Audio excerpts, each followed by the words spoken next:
last-minute goal they concede for equaliser. But overall, Napoli thoroughly deserved that. Well, they had a lot of the play and they created some chances. They took Milic off and brought Mertens on, who is a good player and he's lively. But I have to say, the one thing Roma have struggled with when I've watched them over the piece is defence. And for one time, the defence stood strong. Manolas had to go off injured, and his centre-half partner, Jesus, was... You think he's a rather big chap. He's rather loud. But he actually defended very well. So they'll be delighted on the road getting a point. But with the possession that Napoli had, I think Ancelotti will be disappointed with the final third. It's a strange one for Roma because if you look at the play, no question, Napoli controlled it. If it had been a boxing match, I mean, it would have been over in points by a mile. But the truth is, Roma could have been... They could have been 3 up. Dzeko's walked round the goalkeeper and not finished it off. Yeah. He should have had a penalty. I mean, they could have had 3 goals legitimately.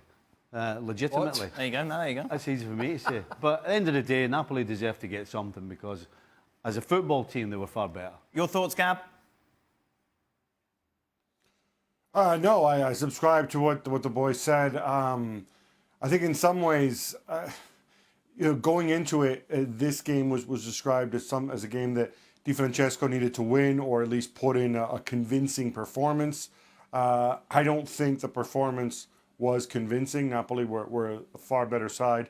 That one notwithstanding, had they got that penalty, had Roma somehow gotten the 3 points, it would have taken a ton of pressure off of him. Instead, the screws continue to turn. Meanwhile, earlier in the day, what a game it turned out to be. Milan taking on Sampdoria. Gab, this was a massive win, big win for Gattuso, wasn't it? It really was. You got so emotional at the end. Got into a row with the 4th official, for which he later apologized.